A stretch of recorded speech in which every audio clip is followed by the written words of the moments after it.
মানুষের জীবনে কিছু আলো থাকে যা আকাশের তারার মতো দূরে হলেও পথ দেখায়, আর কিছু আলো এত কাছের যে হাত বাড়ালেই ছুঁয়ে ফেলা যায়, যেন ঘরের দীপশিখা। তারার মতো যারা, তারা দূর থেকে আমাদের জীবনকে মহৎ করে, আর দীপশিখার মতো যারা, তারা প্রতিদিনের নিঃসঙ্গতা, ব্যথা, লড়াই, আশ্বাস সবকিছুতে পাশে থাকে। এই আলোদের মাঝেই জন্ম নেয় একজন মানুষের প্রকৃত পরিচয়, তার আত্মার আদল, তার লুকানো গান। যে মানুষটির জীবনের পথচলার গল্প এখানে বলা হচ্ছে, তার জীবনও এমন আলোদের হাত ধরে এগিয়েছে, যাকে বুঝতে হলে প্রথমেই ফিরে তাকাতে হবে তার শৈশবের দিকে, সেই মাটির গন্ধের দিকে যেখানে তার প্রথম বোধের জন্ম হয়েছিল।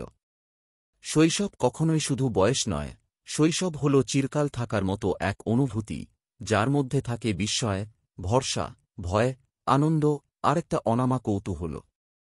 তার ছোট্ট বয়সটা এমনই এক সহজ আকাশের নিচে কেটেছিল, যেখানে দিনগুলো ছিল দীঘল আর রাতগুলো যেন আলোকিনেও উষ্ণ। বাড়ির উঠোনে বসে থাকা ছায়াগুলো ছিল তার প্রথম বন্ধু, আর মা ছিলেন প্রথম শিক্ষক, যিনি কথা বলার আগেই তাকে শিখিয়েছিলেন নীরবতার ভাষা। শব্দের আগে যে এক গভীর জগৎ আছে, যেখানে চোখের ভেতরে ঢেউ ওঠে আর হৃদয়ে নিজের মতো কথা বলে, সেই জগৎটাই ছিল তার প্রথম বিদ্যালয়। বাড়ির পুরনো দরজাগুলো যখন সন্ধ্যার হাওয়ায় কেঁপে উঠত, তখন মনে হতো কেউ তাকে ডাকছে। অজানা অচেনা সেই ডাকে ভর করেই হয়তো তার মধ্যে জন্ম হয়েছিল কৌতূহলের, ফিরে দেখার, শিকড় খোঁজার, বুঝে নেওয়ার আকাঙ্ক্ষা। তখনই বুঝে উঠতে পারেনি, কিন্তু পরবর্তী পুরো জীবন জুড়ে বুঝেছে, এই অদ্ভুত টানি তাকে নিয়ে যাবে পুঁথির কাছে, চর্যাপদের প্রায়দৃশ্য পাতার কাছে, বাঙালির দীর্ঘ ভ্রমণপথের কাছে, এমনকি ভাষার সেই অস্থিচর্মহীন অন্তঃস্থলে, যেখানে শব্দের অবস্থান নয়, সুর, নিঃশ্বাস, মায়া আর প্রার্থনার অবস্থান। চোখে দেখা ছোট্ট জগতের মধ্যেই তার বড় হওয়া। নদীর ধারে দাঁড়িয়ে সে প্রথম উপলব্ধি করেছিল, নদী কখনো থেমে থাকে না, তাকে দেখে তার নিজের জীবনেও জন্ম নিয়েছিল এক নিরল স্কতি। কাদামাটির গন্ধে, কলকলানো জলের শব্দে, নদীর পাড়ে দাঁড়ানো সেই নির্জনতায় সে বুঝতে শুরু করেছিল, হতভাগ্য আর্তমানুষের গল্প যতটা দুঃখের, তার চেয়েও বেশি তাদ্রিতার গল্প, জীবন বারবার ভাঙলেও আবার গড়ে ওঠার গল্প। তার বাবার মুখে শোনা দার্শনিক কাহিনীগুলো তাকে বদলে দিয়েছিল ছোটবেলা থেকেই। বাবা বলতেন, ভালো মানুষ হওয়া, সব শেখার আগে এটা শিখে নাও। সেই শব্দগুলো তখন এত সহজ ছিল যে খুব অর্থবহ মনে হয়নি, কিন্তু বয়স বাড়ার সঙ্গে সঙ্গে বোঝা গেল, পুরো জীবনটাই এই বাক্যকে বাঁচিয়ে তোলার এক গভীর সাধনা। যত বড় হচ্ছিল, ততই গল্প, গান, পুরনো বই, নানা মানুষের জীবন, সবকিছু তাকে টানতে শুরু করেছিল। যেন অজান্তেই সে নিজের পথ খুঁজে নিচ্ছিল। হয়তো এটাই ভাগ্য, হয়তো এই আকর্ষণই ছিল তার ভবিষ্যতের প্রথম সিঁড়ি। মানুষের ভেতরের আলোক অন্ধকারকে দেখতে পারার ক্ষমতা, এই ছিল তার প্রকৃত উপহার। মানুষ তাকে সহজেই আপন করে নিত, কারণ সে নিজেই মানুষের গল্প শুনতে ভালোবাসত। সে জানত, প্রতিটি মানুষই নিজের ভেতরে এক একটি পৃথিবী নিয়ে হাঁটে, আর সেই পৃথিবীকে শুনতে পারা মানেই শেখা। তার কিশোর বয়সে একটি ঘটনার কথা কখনো ভুলতে পারেনি। এক সন্ধ্যায় পাড়ার এক বৃদ্ধ শিক্ষক তাকে কাছে বসিয়ে বলেছিলেন, পৃথিবীকে বুঝতে চাইলে আগে মানুষের দুঃখ বুঝতে শিখো। সেই বাক্য তার মনের ওপর এমন ছাপ ফেলেছিল যে দিনরাত তাকে ভাবাত, দুঃখকে কেন বুঝতে হবে? সুখকেই তো ভালোবাসে সবাই। কিন্তু ধীরে ধীরে সে দেখতে পেল, মানুষের চরিত্র, মানুষের দৃঢ়তা, মানুষের মানবিকতা সবচেয়ে বেশি ফুটে ওঠে দুঃখের ভিতরেই। এই সত্য উপলব্ধি তার পথচলায় একটা স্থায়ী আলো হয়ে রইল, সমস্ত জীবন জুড়ে। বইয়ের প্রতি ভালোবাসা আসেনি একদিনে, তা যেন জন্মের সময় সঙ্গে এসেছিল। পুরনো বইয়ের গন্ধ, পাতার ভাঁজে লুকানো মানুষের স্পর্শ, এসবই তাকে আকৃষ্ট করত। সে বিশ্বাস করত, প্রতিটি বই হল মানুষের হৃদয়ের দোরগোড়ায় রাখা একটা দ্বার, যার ওপারে পাঠকের মনে জন্ম নেয় নতুন আলো।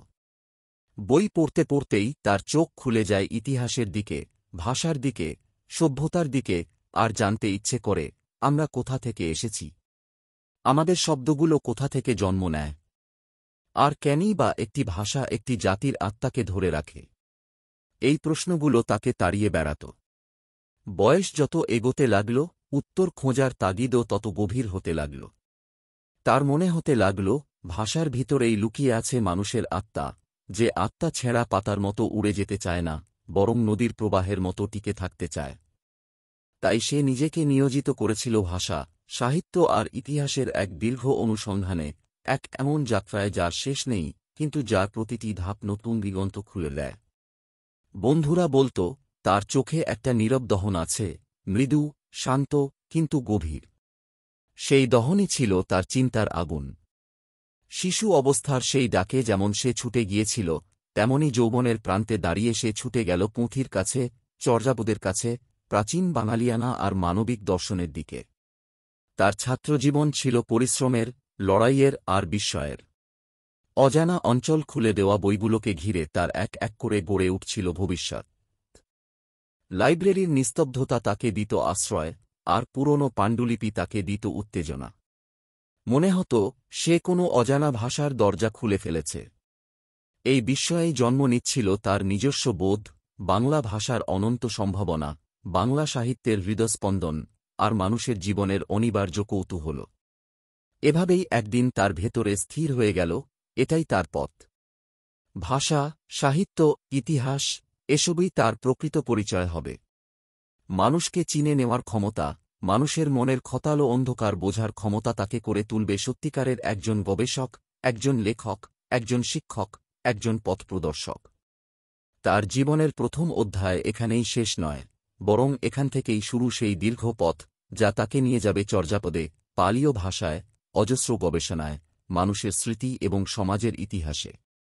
কিন্তু এই প্রথম অধ্যায়ের আলোটুকু বুঝে না নিলে পরবর্তী সকল অর্জনের ব্যাখ্যা খুঁজে পাওয়া যায় না, কারণ কোনো মানুষের সাফল্য শুধু তার অর্জনের গল্প নয়, তার শিকড়ের, তার মাটির, তার ভেতরের দীর্ঘ নীরব লড়াইয়ের গল্প। জীবনের প্রতিটি বাঁক যেন অদৃশ্য কোনো হাত ধরে তাকে ঠেলে নিয়ে যাচ্ছিল এক নির্দিষ্ট দিগন্তের দিকে, যে দিগন্তে ভাষার মাটির গন্ধ, ইতিহাসের ধুলো, আর মানুষের অজস্র গল্প একসাথে ঝিলমিল করে ওঠে। তার ছাত্রজীবন তাই ছিল শুধু পরীক্ষায় পাশ করার গল্প নয়, সেটা যেন নিজের চোখ খুলে দেওয়ার গল্প, নিজের ভেতরের অস্থিরতাকে ভাষা খুঁজে দেওয়ার গল্প। কখনো ভোরের প্রথম আলোয়, কখনো গভীর রাতের নিস্তব্ধতায় সে বই খুলে বসে থাকত, যেন প্রতিটি অক্ষর তাকে ডাকছে। পাঠাগারের পাতাহীন নীরবতা তার মনে অদ্ভুত এক শান্তি এনে দিত, যেন সে নিজের অস্তিত্ব খুঁজে পায় শব্দের ভাঁজের ভিতরেই। সেই সময় থেকেই ধীরে ধীরে তার মনে জন্ম নিল এক তীব্র তৃষ্ণা, আমরা কোথা থেকে এলাম? এই প্রশ্নটা শুধু ইতিহাসের নয়, এটা ছিল তার ব্যক্তিগত অনুসন্ধানও। বাংলা ভাষা তার পরিচয়, কিন্তু এই পরিচয়ের শিকড় কোথায়? পাল ভাষা, প্রাকৃত ভাষা, অপভ্রংশ, এসব শুধু ভাষার নাম নয়, এগুলো মানুষের দীর্ঘ যাত্রাপথের ধ্বনি, মানুষের হৃদস্পন্দন, মানুষের আত্মপরিচয়ের আধার।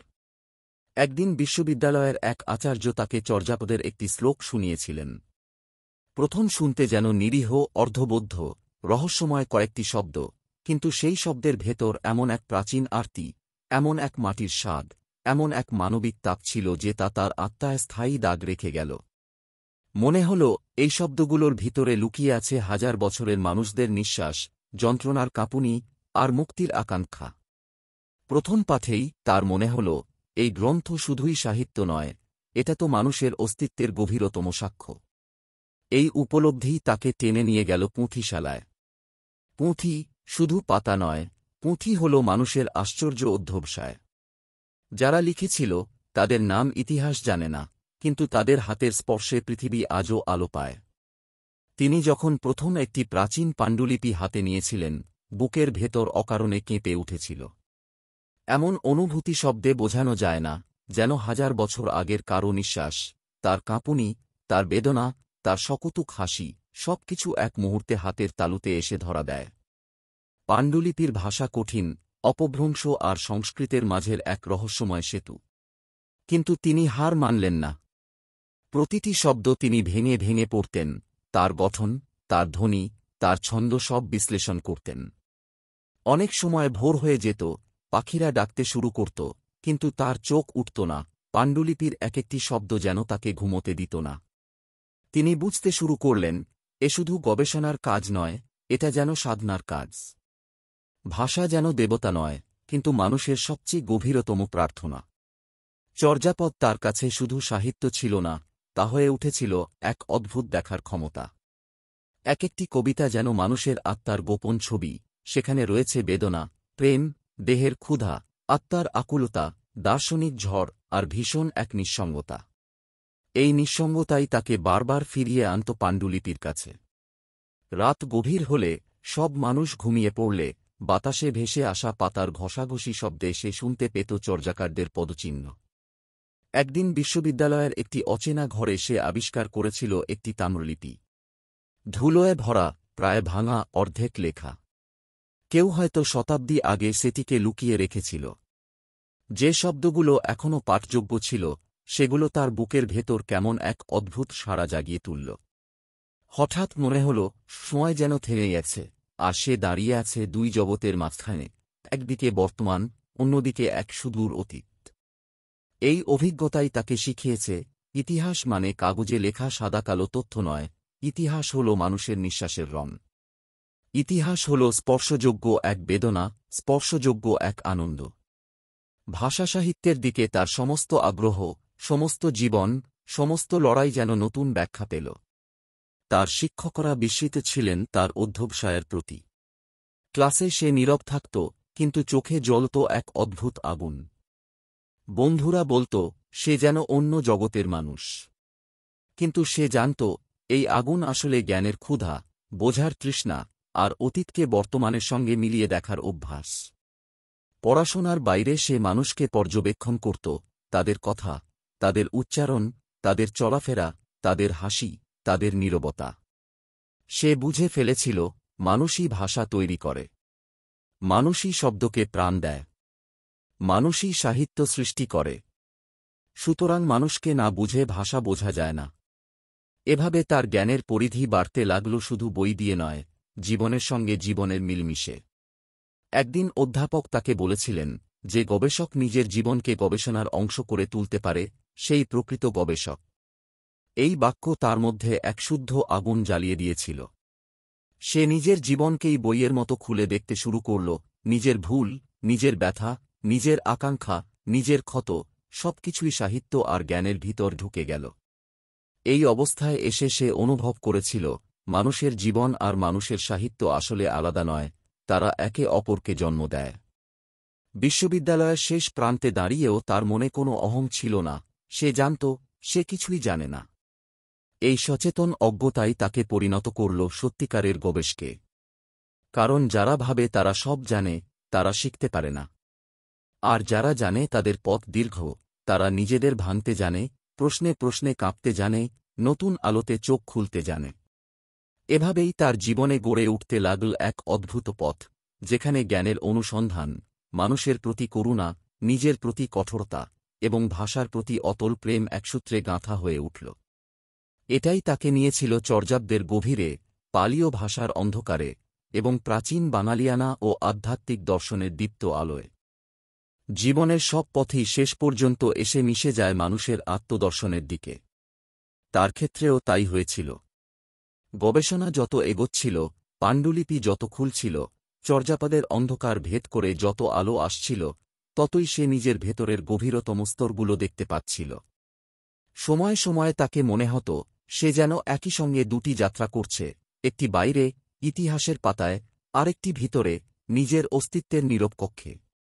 এই দুদিকের যাত্রা মিলেই তার সাহিত্য চেতনার জন্ম। সে বুঝল, সাহিত্য কখনো একা দাঁড়ায় না। সাহিত্য হল মানুষের দুঃখ, মানুষের ভয়, মানুষের আনন্দ, মানুষের প্রেম, মানুষের পরাজয় আর মানুষের অদম্য প্রতিজ্ঞার সংগ্রহ। সাহিত্য সত্যিকারের বেঁচে থাকে মানুষের ভেতরেই। তাই নিজের লেখালেখিতে সে স্থায়ীভাবে ধরে রাখল মানুষের গল্প। মানুষ, এই ছোট কিন্তু বিস্ময়কর সত্তার ভেতরেই সে খুঁজে পেল অসীমতার ভিতরকার আলোর মতো এক অনুসন্ধান। তার লেখার ভাষা ছিল সহজ কিন্তু গভীর। সে বিশ্বাস করত, যে লেখা সাধারণ মানুষের হৃদয়ে পৌঁছায় না, তা যত শিক্ষিত বা জটিলই হোক, তাতে আলো নেই।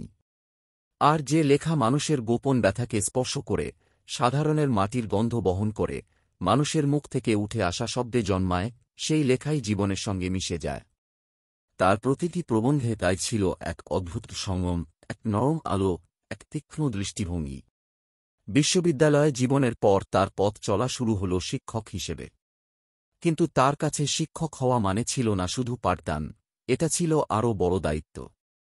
সে মনে করত শিক্ষক হওয়া মানে আলো জ্বালিয়ে দেওয়া, এমন আলো যা ছাত্রের মধ্যে আজ নয়, বহু বছর পরও জ্বলে উঠতে পারে। তা সে করেছিল। যেখানে যেতেন ছাত্ররা তাকে ভালোবাসত।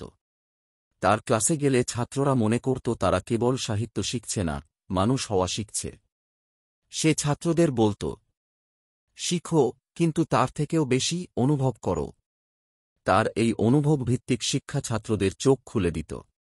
কারণ সে জানত, শুধু শব্দ শেখা যায় না, শব্দের ভিতরের জীবন শিখতে হয়। শুধু পাণ্ডুলিপি বোঝা যায় না, পাণ্ডুলিপির ভেতরকার মানবিক যন্ত্রণা, সমাজের রুতা, মানুষের স্বপ্ন, এসব জানতে হয়। দিনে সে শিক্ষক, রাতে সে গবেষক। আর দুইয়ের মাঝেই সে হয়ে উঠছিল একজন চিন্তক। তার গবেষণা তাকে বারবার ফিরিয়ে নিয়ে গিয়েছিল সেই অজানা মানুষের কাছে, যারা চর্যাপদ লিখেছিল, যারা পালীয় ভাষায় শব্দ রোপণ করেছিল, যারা সমাজের নিষ্ঠুর বাঁধন ভেঙে মানুষের মুক্তি চেয়েছিল। সে অনুভব করেছিল, এই প্রাচীন কবিরা শুধু আধ্যাত্মিকতার কথা বলেননি, তারা মানুষের দুঃখ, মানুষের শরীর, মানুষের প্রেম, মানুষের ভয়, সবকিছুকে এক বিরল সততার সঙ্গে লিখে গেছেন। তাদের কবিতার ভাষা ছিল যেন এক লুকানো আগুন, নরম অথচ দহনশীল। সে আগুন তার ভেতরেও প্রবেশ করেছিল। তার নিজের জীবনেও সেই আগুন তাকে বারবার জ্বালিয়েছে, কখনও ব্যথায়, কখনও আলোয়। তার সাহিত্য চিন্তা ক্রমে সমাজ চিন্তায় পরিণত হল। সে বুঝল, একজন মানুষ যদি শুধু নিজের জন্য শিখে, তবে তার শিক্ষার কোনো মূল্য নেই। শিক্ষার মানে হল সমাজের দিকে তাকানো, মানুষের দিকে, তার ভাঙা ঘর, তার সংগ্রাম, তার অন্ধকার, তার নীরব কান্না। সে তার গবেষণায় বারবার প্রমাণ করেছে, সাহিত্য জীবনের আয়না। এখানে শুধু আনন্দ নেই, আছে নিষ্ঠুরতা, ব্যথা, শ্রেণীসংঘাত, ধর্মীয় সংকট, মানুষের শ্রম, মানুষের প্রতারণা, মানুষের অত্যাচার, সবই আছে। এভাবেই তার লেখায় ধীরে ধীরে জন্ম নিতে লাগল এক গভীর সামাজিক দৃষ্টিভঙ্গি, নরম কিন্তু কাঁটার মতো তীক্ষ্ণ। সে রাজনীতি নিয়ে লিখত না, কিন্তু রাজনীতির স্পন্দন তার লেখার ভিতর গোপনে ধ্বনিত হতো। কারণ সে জানত, সমাজের প্রতিটি স্তরে, প্রতিটি শব্দের পাশে, প্রতিটি মানুষের চোখে রাজনীতি বাস করে, শোষণ, অন্যায়, বঞ্চনা, বিশ্বাস, বিরোধ, আশার আকারে। তার লেখালেখি, গবেষণা, পাণ্ডিত্য, সব মিলিয়ে গড়ে উঠছিল এক উত্তরাধিকার। মানুষ তাকে মনে রাখত তার সরলতা দিয়ে। সহকর্মীরা মনে রাখত তার কঠিন পরিশ্রম দিয়ে। ছাত্ররা মনে রাখত তার অন্তর্ভরা মানবিকতার জন্য। আর বাংলা সাহিত্য তাকে মনে রাখবে তার ভাষাচিন্তার গভীরতা, চর্যাপদ গবেষণার নতুন দিগন্ত এবং মানুষের জীবনের সঙ্গে শব্দের সেতু নির্মাণের জন্য। যখন সে জীবনের শেষ বয়সের দিকে এগোতে লাগল, তার মধ্যে আরও বাড়ল এক ধরনের শান্তি। বহু লড়াই, বহু পরিশ্রম, বহু রাতের নির্ঘুমে সে নিজেকে বারবার ভেঙেছে। ভাঙতে ভাঙতেই সে বেড়ে উঠেছে। তার চোখে তখন পৃথিবী আরও নরম, আরও ধুলোমাখা, আরও মানুষের মতো মনে হতো। সে বুঝল, মানুষ যতই জ্ঞানী হোক, শেষ পর্যন্ত তার প্রয়োজন একটি মানবিকতা। তার মৃত্যু তাই শুধু এক মানুষের মৃত্যু নয়, একটি আলোর নিভে যাওয়া। কিন্তু আশ্চর্যভাবে এই আলো নিভে যাওয়ার পরেও তার আলো ছড়িয়ে থাকে ছাত্রদের ভেতরে, তার লেখা বইয়ের পাতায়, গবেষণাপত্রের অক্ষরে, আর যারা তাকে ভালোবাসা তাদের হৃদয়ের নরম কোণে। কেউ মারা যায় না, যদি সে আলো রেখে যায়। সে আলোই উত্তরাধিকার। এবং তার রেখে যাওয়া আলোতে বাংলা ভাষা ও মানুষের মানবিকতার এক দীর্ঘ পথ আলোকিত হয়ে থাকে।